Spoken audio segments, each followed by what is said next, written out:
Welcome to Cheaper Jeeper TV, the show that helps you get the most for your money so that you get the most for your Jeep. In this week's episode, I'm going to install the AEV 2-inch spacer lift by myself in my driveway. What? I'd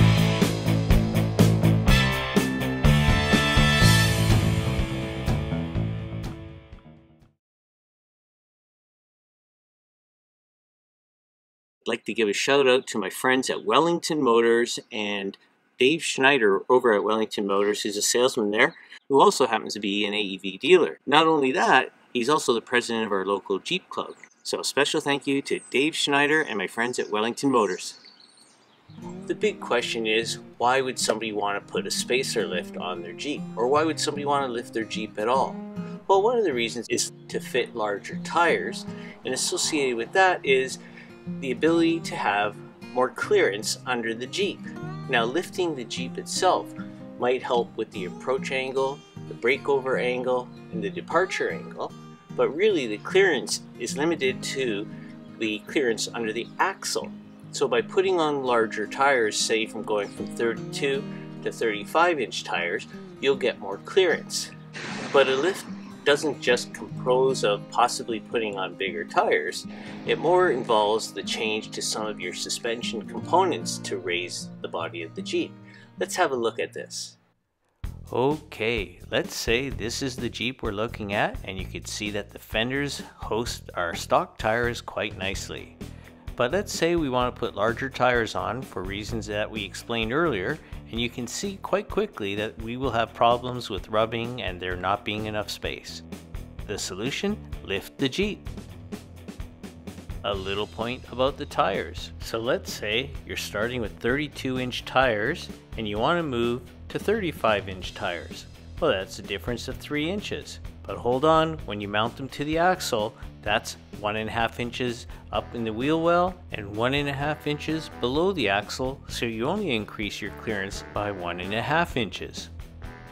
But now let's have a look at the suspension system considerations for the AEV 2-inch lift. The control arms, for example, control the angle of your axle and its differential and how it receives the drive shaft. The shock absorbers act to dampen the effects of any bumps in the road along the way. And the springs in your Jeep are engineered with a certain spring rate to make your ride most comfortable. And then of course, the sway bars help control the rocking of the Jeep from side to side. These components and other suspension components are finely tuned to work together to give you the good ride you experience in your Jeep. So depending on the nature of the lift for your Jeep, you'll have to accommodate the changes one way or another.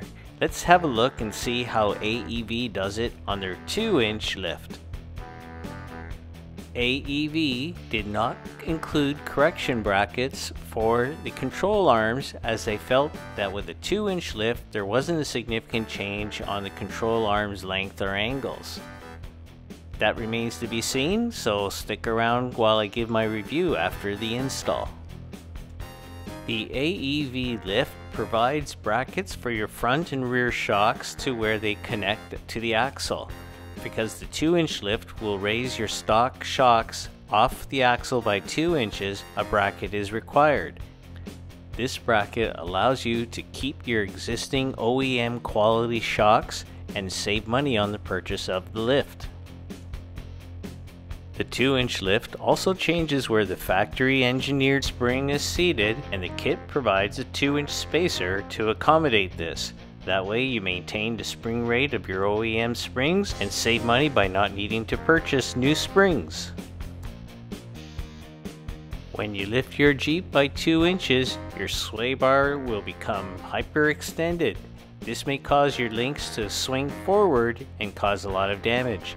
So in the kit you are provided extended length sway bar links. Now let's have a look at the lift. These two parts are extensions for where you mount the front shocks. And these two parts are the extension for the mounts for the rear shocks.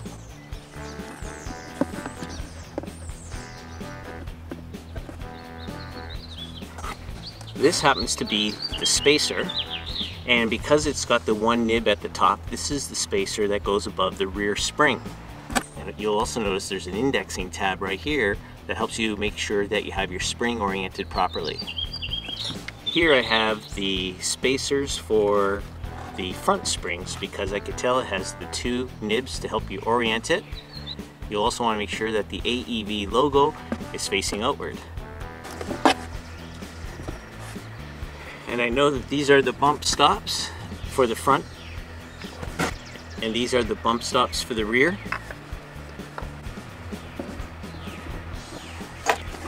And what's really excellent about this package is it comes with the ProCal, which allows you to reconfigure the odometer, which allows you to reconfigure the speedometer for the different size tires that you may put on. That, in fact, is the next video.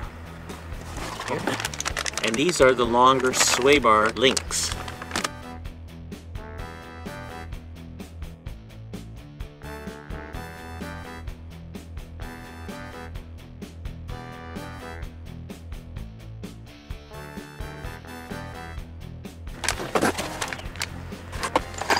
And this is all the hardware. So I've gone ahead and arranged all the hardware out here to see that I've got everything, and then I'll open up the ProCal box here, and that's the user guide, and here's the ProCal and the associated wiring. Okay, let's get going. Okay, let's get started with the lift.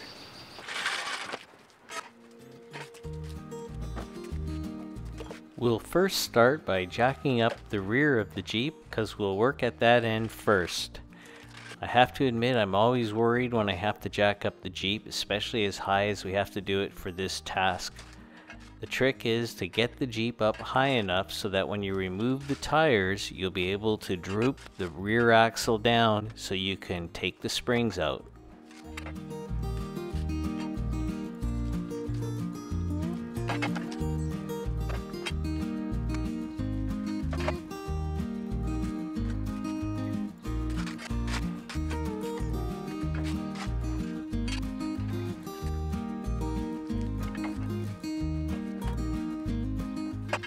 Keeping that in mind, I was very careful, however, as I raised the Jeep higher and higher, checking that the jacks were in a good spot.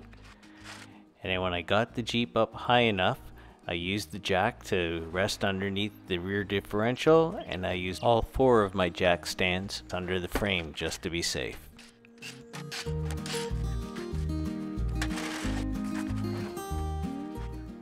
With the rear of the Jeep elevated, it's now time to begin the process to lower the axle.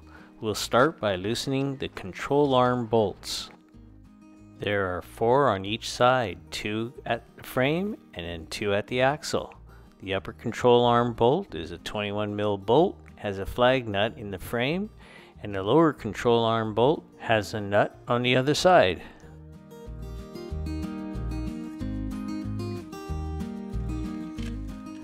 The upper and lower control arm bolts are located on the axle, where the top bolt has a flag nut and then the lower control arm bolt has a bolt and a nut.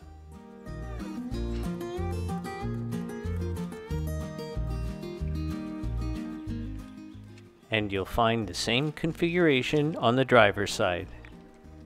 So all we need to do is loosen these bolts. We're not removing the control arms. By loosening these bolts, we're allowing the control arms to move without binding the bushings. Along with the control arms, the track bar, which goes from passenger side to driver's side, must also be loosened. It does not need to be removed. Just loosen it to allow it to rotate without binding the bushings.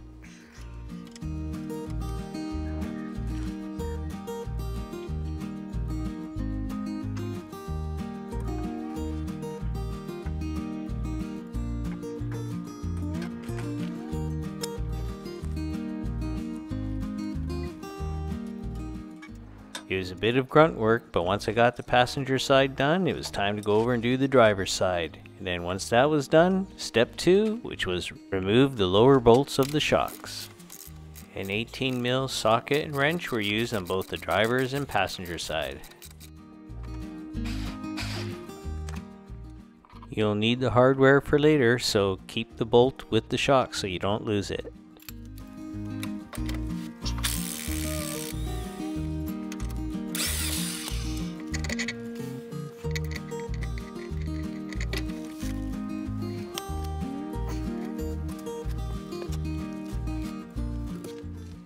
Okay, next we find the sway bar and then the sway bar link. We just have to detach the lower bolt because these won't be replaced, but we just have to detach it so we could lower the axle.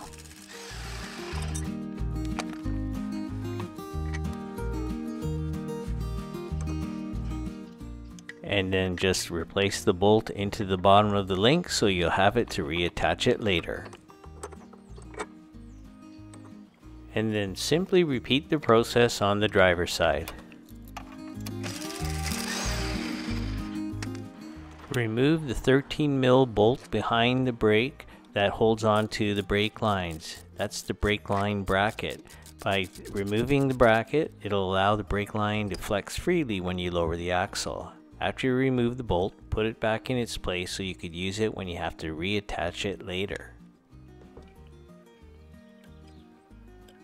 And once again, repeat the process on the other side. So now on both sides of the Jeep, you've loosened the bolts on the upper and lower control arms, the track bar. You've removed the bottom bolt of the shock. You've removed the bottom bolt of the sway bar link. You've removed the bolt of the brake line bracket. And it seems that everything has now been disconnected so that you could lower the axle to be able to remove the springs. If you have the Rubicon, you also have to disconnect an electric locker connector. Well, I can't believe I'm gonna do this, but I'm going to drop the axle out of the back of my Jeep.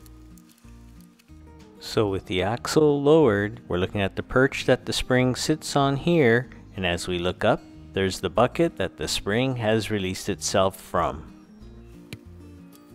With the spring just sitting here, we could just remove it. And as we look over to the driver's side, we could see the same situation there. With the spring removed, we can look up and see the OEM spacer still in the bucket. We'll reach up and take it out. As we compare the OEM spacer to the AEV spacer, we can measure them and see that the AEV spacer is exactly 2 extra inches, giving us the 2-inch lift. It's important to pay attention to the tab at the bottom of the spacer and the index tab at the top of the spacer, which allows you to make sure that you index your coil properly. You need to pay attention to this before you install the AEV spacer. With the spacer mounted on top of the spring and the tab oriented properly, just feed the spacer and the spring up into the bucket and seat the spring on the perch. Do the same on the driver's side, being mindful of the index tab for the spring and the tab on the back to put in the bucket hole. With the springs in the buckets oriented properly, you could raise the axle and hold them in place. This is the OEM bump stop, which prevents the suspension from bouncing up into the Jeep. Now that we've added a 2-inch lift, the location of the bump stop has to be raised by 2 inches as well. And that's why AEV has included this 2-inch bump stop and associated hardware. Let's install it.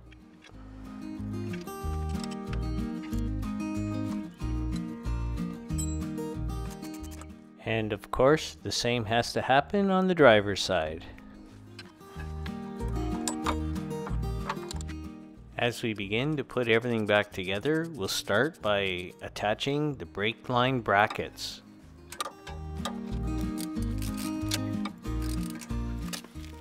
And next we'll attach the sway bar links at both sides. But items like these are only tightened moderately, as they will be torqued to their proper specs when the Jeep is sitting on its own weight, so as not to hurt the bushings. And now it's time to attach the shocks, and to account for the 2 inches of extra lift, we will attach these AEV supplied shock brackets to both sides.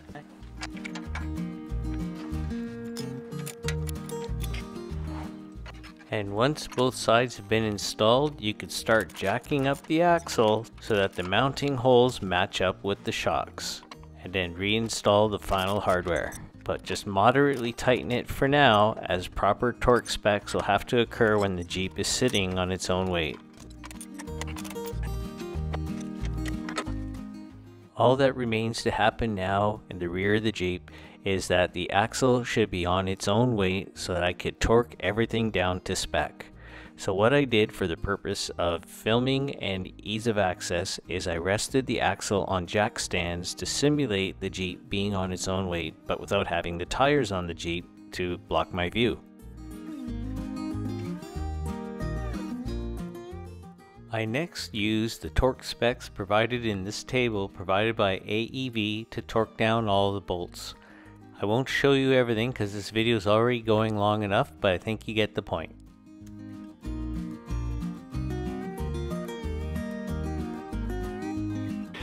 To be able to torque this upper control arm at the axle, I had to remove the bump stop, then I torqued it, and then I put the bump stop back on, and I did the same on the other side.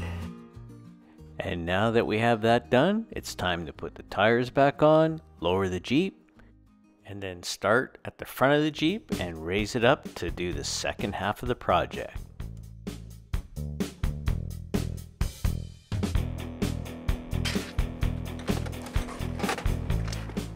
Here we have the passenger side lower control arm with the bolt on the frame and the bolt on the axle. And here is the upper control arm with the corresponding flag nut on the frame and the bolt on the axle. So it's time to start loosening those bolts. Interestingly, before we can loosen the upper control arm bolt at the frame, we have to remove a heat shield, which is a bit of a process. Now with that done, it's time to loosen the upper control arm frame bolt.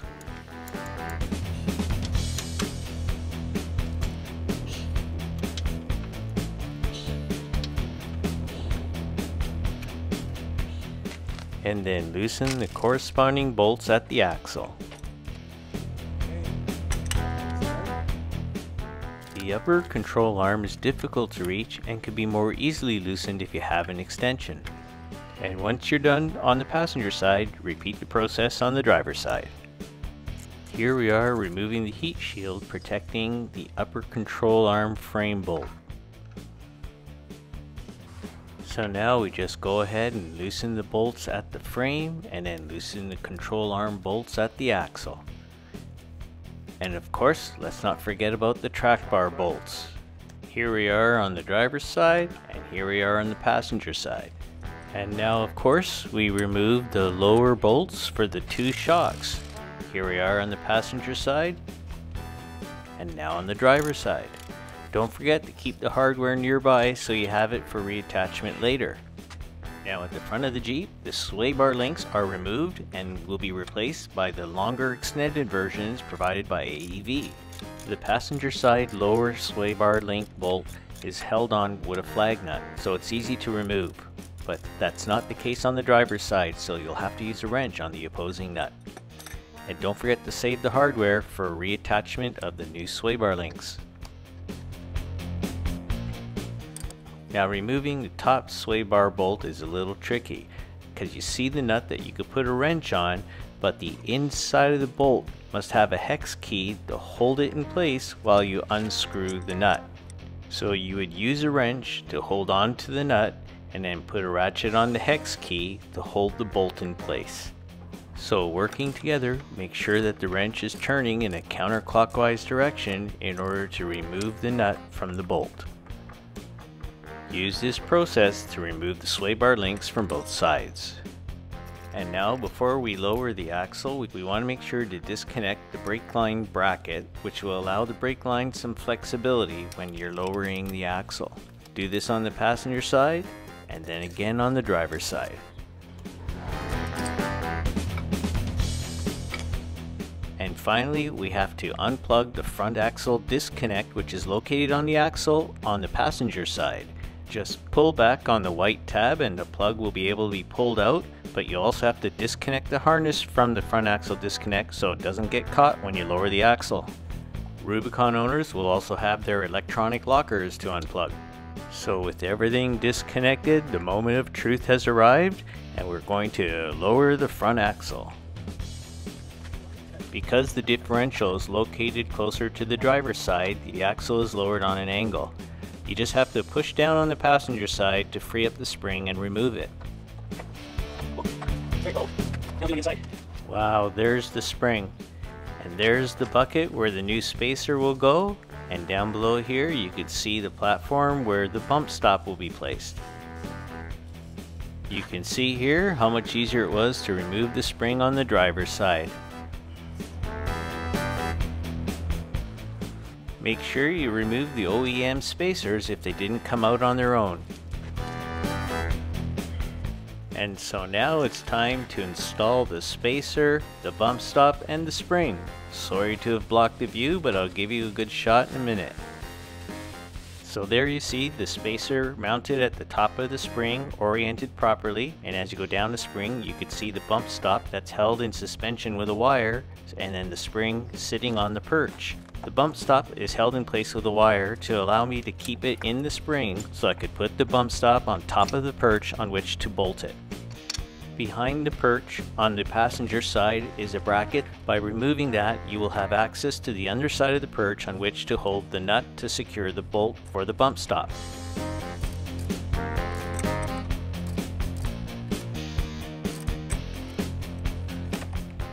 And again, repeat the process of installing the spacer, the spring, and the bump stop on the driver's side. Making sure that the spacer is indexed according to the 2 pins and that the spring is indexed according to the tab, which is located on the perch. Okay, now you're in the home stretch. Just raise the axle a bit to hold the springs in place and reconnect all your other items. Bolting down the bump stop on the driver's side is no issue as there are no obstructions.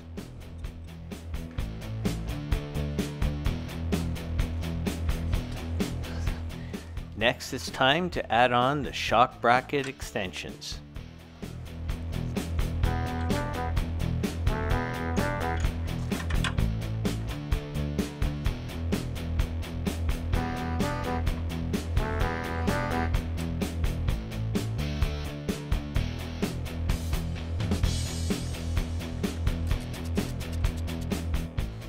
And then of course the same on the driver's side.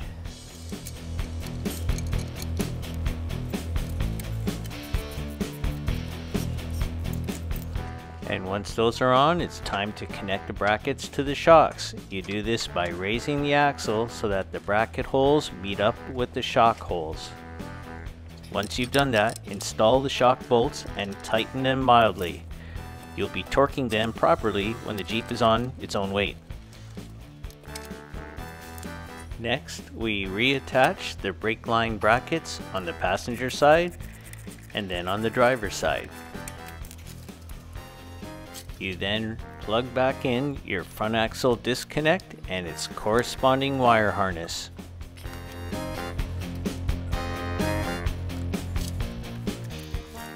And now we get to install the new AEV sway bar links.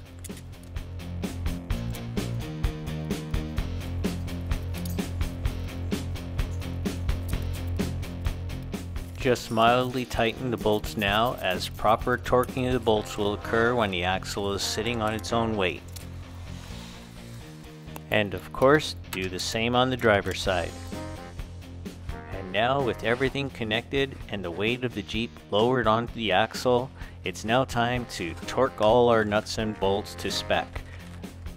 To spare you from watching that, I used the table of values of torque specs provided by AEV. And once you are finished torquing all your bolts, you'll find that the drag link is offset such that your steering wheel will be off a little bit. And to correct that, you go up to the drag link and loosen this 15mm bolt, and then once that is loose, you can just turn the drag link by hand one direction or the other to straighten out your steering wheel. Because no other steering components were touched during the process, you really don't need to take it in for a professional alignment. So here is my Jeep pre-lift.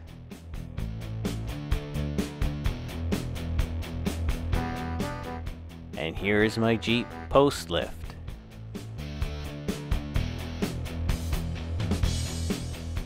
And I admit I was skeptical when I took it for a ride, especially without the geometry brackets for the control arms. But AEV is right, with just a 2-inch lift, those control arm geometry brackets aren't necessary because the ride was fantastic. I'd have to say that the ride was as good as stock, if not marginally a little nicer. Okay, well, now that we've seen all that, let's have a look at this week's tip segment. Now for some cheaper Jeeper tips.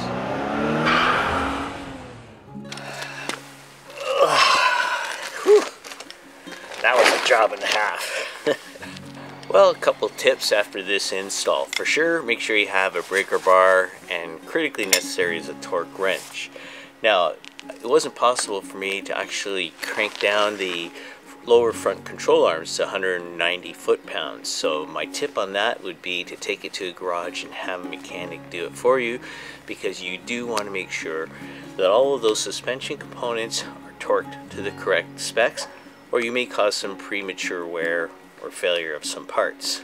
Another tip I'd recommend is to make sure you have some specific ratcheting wrenches in the 18mm and 21mm size to help along with the process. And now tips from Cheaper Jeeper TV and lifts. And you're saying, how is Cheaper Jeeper TV putting in a lift? What's Cheaper Jeeper TV about that? Well, if you wanted to go booting across the desert or do some extreme rock crawling, yeah, you'd have to spend big bucks, like over $2,000 for a full-on suspension lift kit. But if you only want to get 2 inches lift, you can actually put what they call a budget boost, where they just utilize some spacers and brackets. The spacers give you the lift, and the brackets allow you to retain your springs and shocks from your stock Jeep. And if you're happy with the stock ride of your Jeep, you maintain that.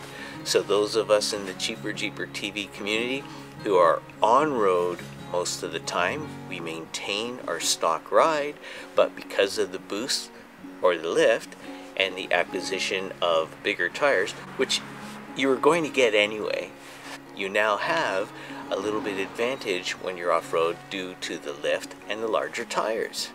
So for the $300 US AEV excellent quality lift, you've got yourself a raised Jeep, and you'll be getting some larger tires, and you're set.